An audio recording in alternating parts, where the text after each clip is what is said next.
Okay, so this is going to be video 3. This one should be a lot faster, or a lot shorter rather. And we're just really talking about macros and music. Let's tackle the macros first, um, just because it's a.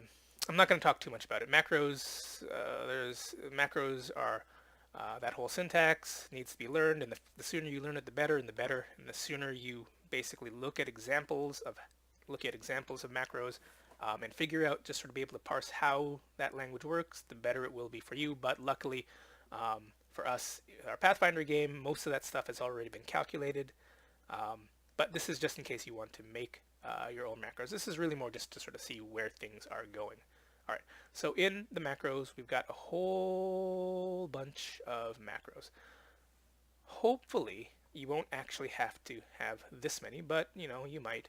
And if you want the macros down at the bottom like I do, this is in your macro bar. So the first thing you're going to do is go all the way to the bottom of this section with the macro quick bar. You're going to make sure that that is clicked. That allows you to see this on the bottom. And then you are going to um, right, and any macros that you have that are checked with in bar are going to show up. So I've got a die roller, I've got my encounters, don't worry about that stuff, my GM tools, all this thing. And if you wanted to, for example, edit one of your macros, you can click on it and you just want to see this macro language here. And you got a name and you can test it, do whatever, right? So I'm testing, it's a 1d6, maybe plus 5, boom, and it rolls that, right? And then we see our output here on the bottom. Okay, so pretty easy stuff.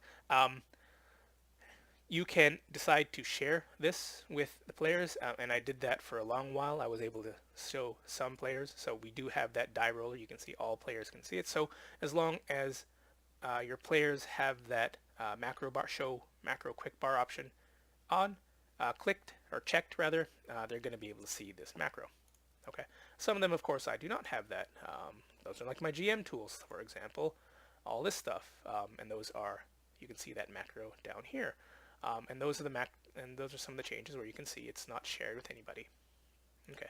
Now you could also make them a token action. What that means is it'll click on just about any token that you see, but there's actually kind of an easier way, I think, to do that. Rather, once you have some macros set up at the bottom for you, you should be able to generally apply them to anybody.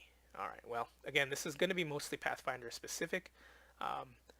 But if you've got macros here, and these are macros that you want to share, or you just want macros that you have that are independent of you clicking on a token, you can put them down here. This also goes for players. If players want to have macros, for example, where they don't need to select, they don't actually need to select their tokens, you can do that as well.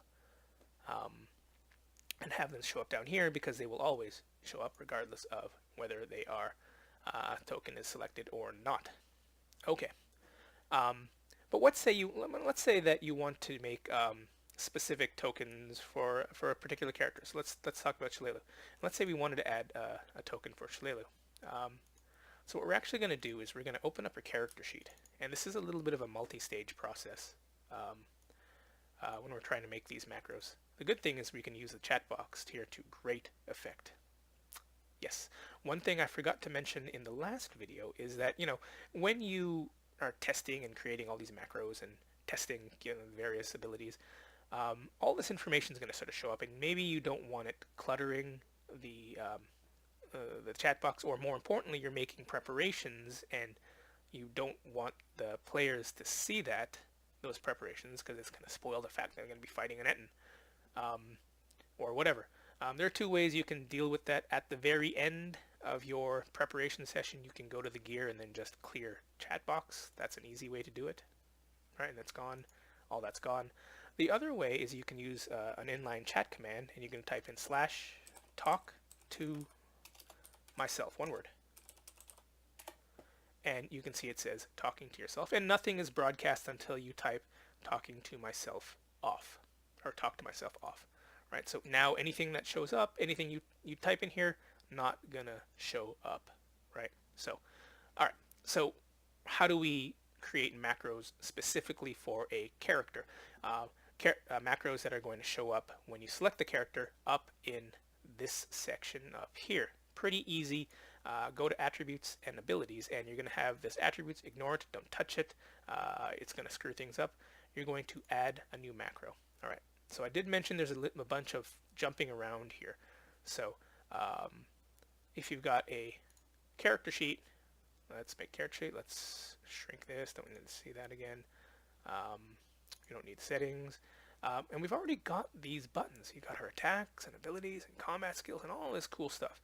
So what you can actually do is click on the attack, and this brings up something which should only be whispered to the player, or in your case, the GM. And what you can do is click on the chat box, push up, and all of that stuff will be selected. So you're going to just copy all that, attributes and abilities, new ability. So even though it says abilities, we're really just talking about macros here. You're going to click the pencil button to edit.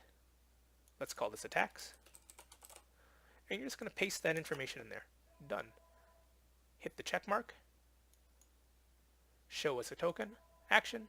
Ignore the phone in the background. And you are done. Let's close that down. So now, when you click on Shlelu, she's got her attacks.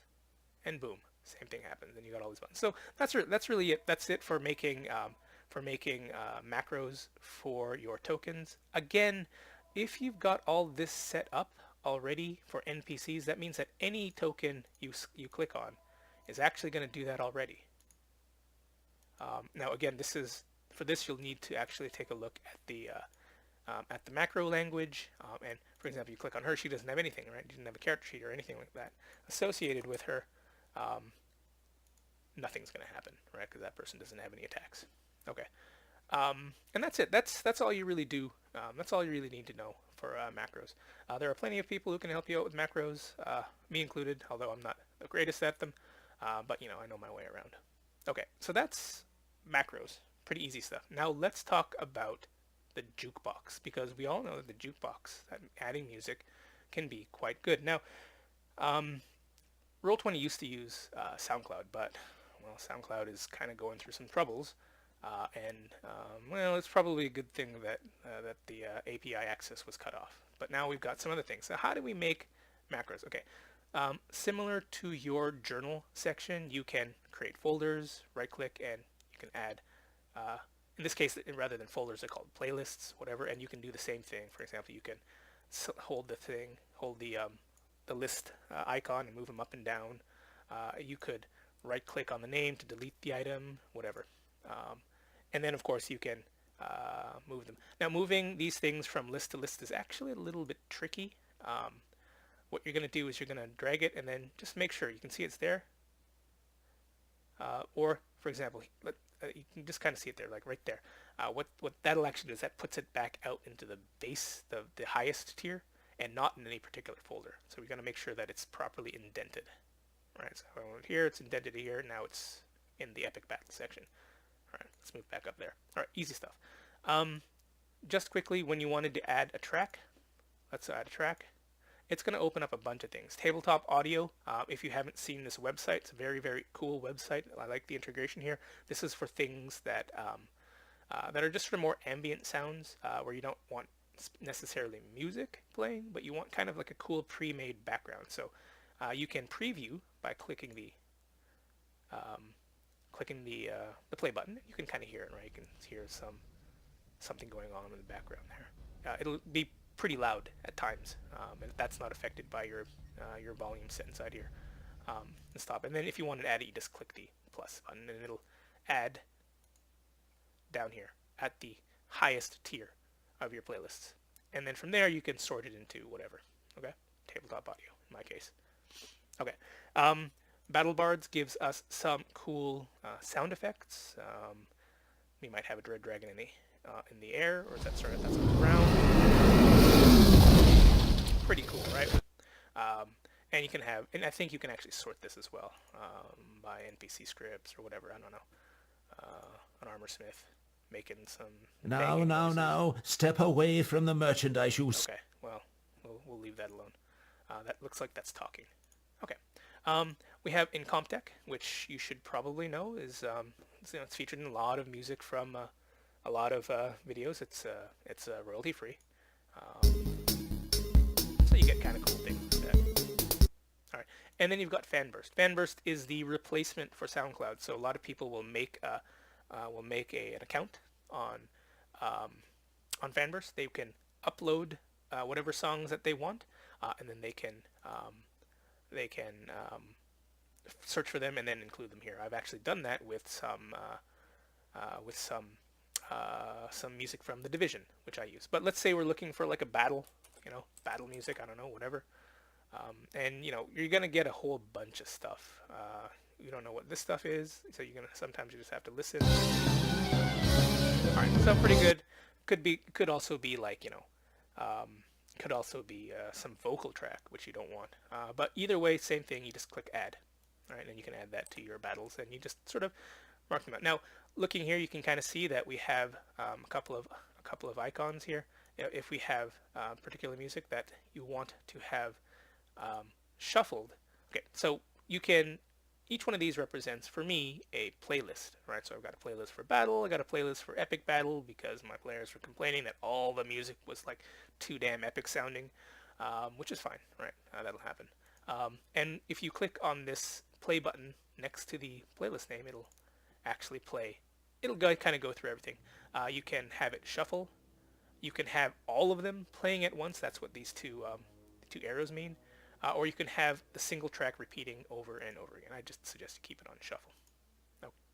Okay. Similarly, you can just simply, if you don't want to have that, you can actually just go onto a battle, insert into each playlist, and you can actually just have one or two songs playing, and they'll actually both play at the same time. You can have just one of them, and for example, have a background, some kind of a background going. So got the Heart of Thorns soundtrack, Attack on Tyr, and maybe this is happening, I don't know, in a Coliseum. So we'll have the Coliseum sounds, which are kind of ambient, overlapping, and playing alongside the Heart of Thorns soundtrack. Right, pretty cool. As we all know, music tends to make the atmosphere of the game really, really pop. Okay, and that's really it. If you want to stop, make sure you stop. You can stop, and you can adjust the sound, the master music level individually overall for how loud you see it, and this is available for players as well. And you can adjust the sounds of a particular fight, particular track of music individually. This too has the repeat, so if you wanted to play the Heart of Thorns Attack on Tyr and just wanted to go on repeat, you could just have that as well. You also have an ability to have one of these tracks play on load. What that means is when that map loads, it's going to automatically start playing. So let's take a look here. We're going to go to this, again, our page, and we're going to go to page settings, and at the bottom, you've got to play on load. So let's select something. We've got a lot of stuff, so maybe, this is kind of a threatening place. It's a little bit dark. Maybe we'll have some Atrium Carceri playing. That's nice, kind of dark, scary. Or maybe even here we go, Dark Souls, Gravelord Nito. Sounds cool, right? And we're going to say, okay, now, let's go, oh, you guys have seen, let's go there. This is nothing new. This is nothing spoilery.